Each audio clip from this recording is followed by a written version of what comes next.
Good day, ma'am. Good day, classmates. This is the report of Group 9, which is the Lesson 9, the language policies, language ideologies, and local language practices. We are the Group 9, Joshua A. Gimalan, and truly yours, Glomeros Montes. So, Alastair Pennycook. This paper argues that language policy is not about language itself, but rather language ideology. While it focuses on the distribution and regulation of languages, language policies are often about educational, ideological, or cultural regulation. Local language practices may seem subject to language policies, but they are more concerned with a different understanding of language.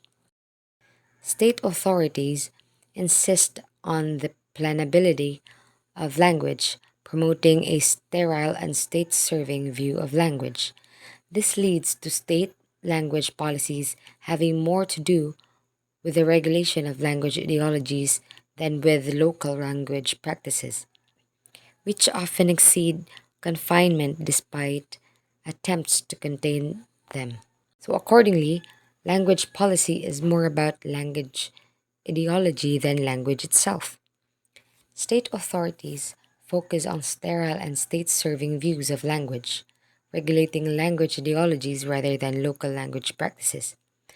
Language policies may also involve educational, ideological, or cultural regulation, planning discourse as well as language. Local language practices may be subject to language policies, but their understanding is at stake. Linguistics has long been influenced by language ideologies, which view languages as structured objects while ignoring local language practices. To understand language as a local practice, it is essential to consider language ideologies, language practices, and locality. This chapter examines local language practices in contexts like Singaporean websites, Philippine primary schools vision statements, and Indian newspaper articles, aiming to highlight disparities in language meanings and uses.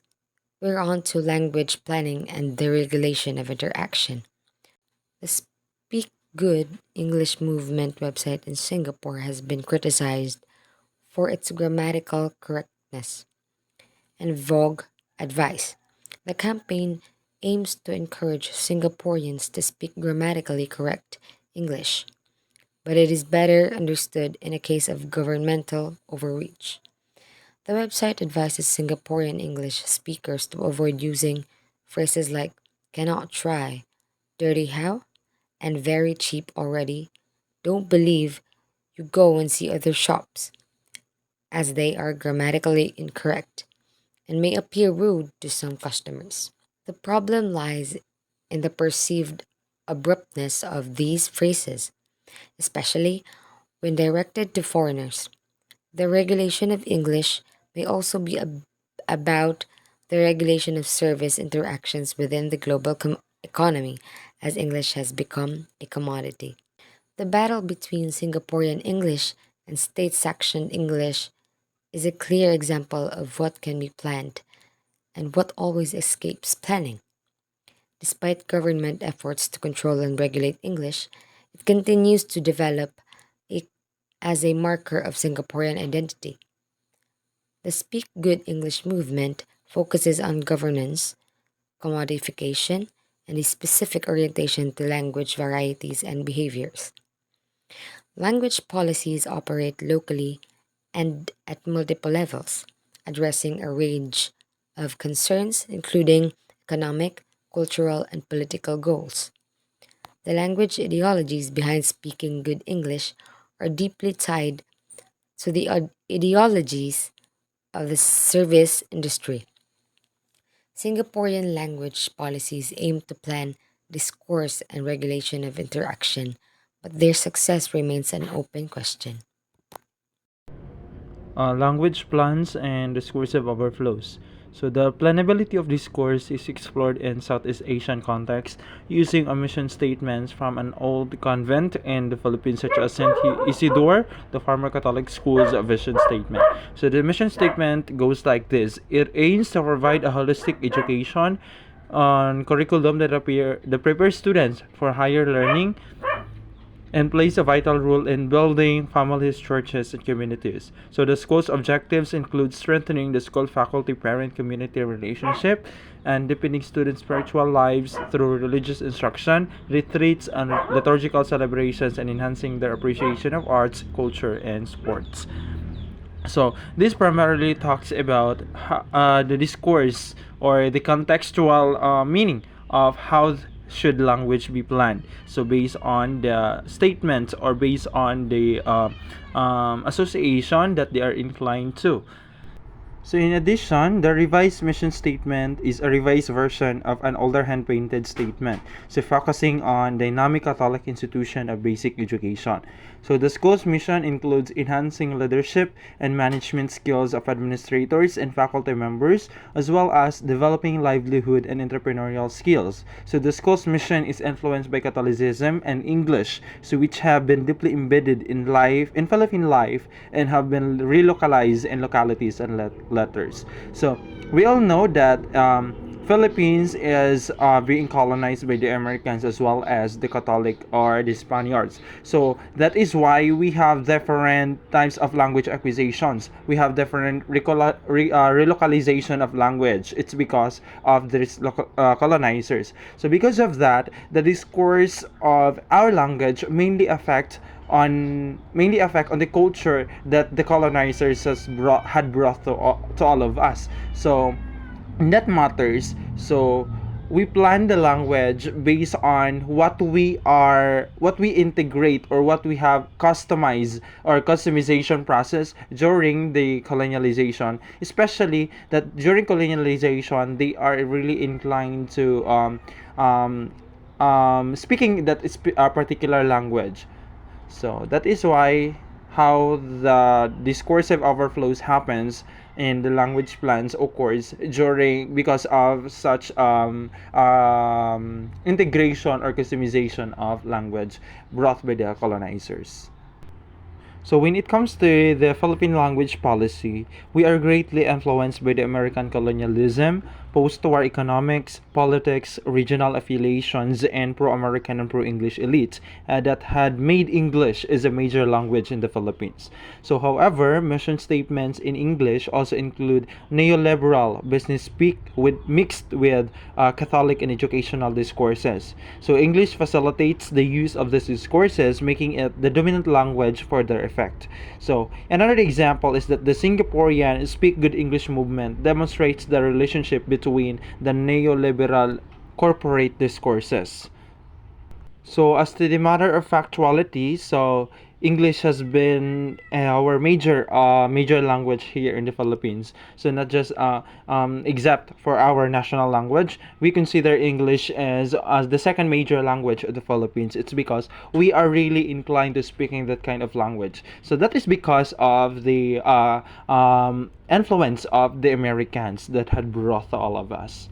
So, but it is not a burden to the Filipinos. It's because it made an impact towards international context. So, as as a medium of instruction is English itself as a medium of instructions. So we are really taking advantage of this language, knowing this particular language to all of us, inheriting this language by the Americans, the colonizers. So it brought all of us a progress when it comes to language. It's because we are able to speak that kind of language fluently, comprehensively, and of course we are efficient in speaking that kind of language, and that is the edge of the Filipino people.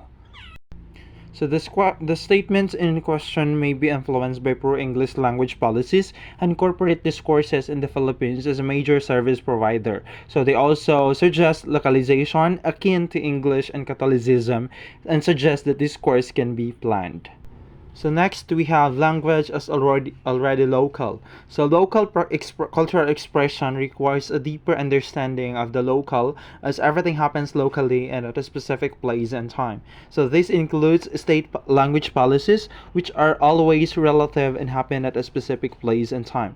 So the notion of the local suggests that we need to take a relational understanding of space, as local places are not always victims of the global or politically defensible rebounds against it. Space is now seen as the constant open production of the topologies of power, and what counts is connectivity. Locality may be a contextual instantiation of something larger or something that happens in different places, but not on a much wider scale. It is important to understand the particularities of locality rather than seeing it as inevitably juxtaposed with something global, international, or cosmopolitan. So basically, it talks about our regional languages, our own languages, as we consider the local languages that we have. So Philippines is home of different languages, multiple local languages. So that is why language itself is considered to be a local instantiation. It's because we have our own language. We have a differentiation of language, unlike the bilingual countries that they are really more inclined in one specific language and they don't have any other more regional dialect or regional language itself or other kinds of variations of languages. So in the case of the Philippines, we are home of different languages. So that is why we consider our language as already local. So next we have language as a semiotic resource. So the argument for a reversal of direction in how we think about language is rooted in the idea that language is a product of discourse and practices are localized in language rather than languages being localized in different contexts. So this raises questions about the constructions of languages and meta-languages as part of the modernist and statist narratives. So to account for current ways of constructing language policies, we need to make salient the linguistic ideologies that form and are formed by such policies and consider other ways of thinking about diversity. So current approaches to language policy and multilingualism continue to use the underlying ideology of countability and singularity, where language objects are physically located in concepts of space founded on a notion of circumscribed territory. So the description of languages such as English derives from the dominant assumptions of linguistics and informed by the modernist philosophical movement and intellectual culture in which they developed. By focusing on form, language as a tightly knitted structure, descriptions of English neglect other processes and practices that always accompany communication. So the question that has started to emerge is whether these old categorizations of language, varieties, code switching, bilingualism, mother tongue, multilingualism, as well as the identities that are assumed along lines of language, location, ethnicity, and culture really work anymore. So there are two sides to this. So on the one hand, the changing realities of late modern life with enhanced mobility, shifting population, social upheaval, health and climate crisis, increased access to diverse media, and the engagement with new forms of popular culture are leading to fresh language mixes and possibilities. On the other hand, a serious consideration of the ways in which ideas about language have been constructed and invented forces us to consider anew not only an emergent language mixes, but the terms in which we think about them. So looking at English in different domains in East Africa, Huygens argues for the need to look not so much at local forms of English, but rather at ways of thinking about how languages work together in multilingual societies by placing multilingual practices at the theoretical center. So this work moves towards an understanding of local language practices that draw on a range of language resources, whether these forms from varieties, registers, or languages. This is an attempt to move away from notion-based models of English and to take on board current understanding of translingual practices across communities other than those defined along national criteria. Georgensen 2008 analysis of polylingual languaging among children and adolescents in Denmark comes to a similar conclusion.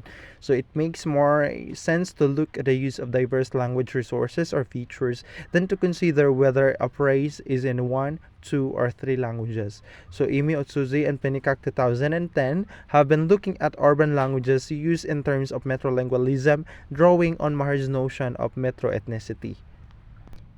So, a metrolingual view of language raises several questions for the retrolingual framing of matched language policy. So, it does not assume the pre-existence of language that are then used by speakers, but instead suggests that language does not exist as a system out there. So, from this point of view, there is no meaning for form, grammar, or language ability outside the realm of practice. So thus, LFE or any other language has to be located in forms of local practices to have meaning, to have any meaning. So, as a whole, language policy is often at odds with local cultural expression and reproduces specific language ideologies. So, this can be both good and bad news for language users. On the good side, states try to regulate linguistic and cultural practices, but there are ways be a great deal that escapes definition and regulation. Language policies are often as much about access, governance, and institutionalization as they are about language. These scores, both in relation to language and other domains of cultural life, may be more plannable than has been suggested. So the struggle is over what view of language should prevail. The questions of language policy that are not state sanctioned can have both upsides and downsides. So progressive language policies designed to support diversity and minority of languages often miss a great deal of what matters. So language maintenance projects often achieve less than hope due to economic, social, and political concerns and a narrow view of language purity and discreteness. So a reconsideration of language that avoids assumption about codes, location, and identity can open up new considerations for the rejuvenation of language practices and an alternative battleground over language ideology. So that would be all. Thank you.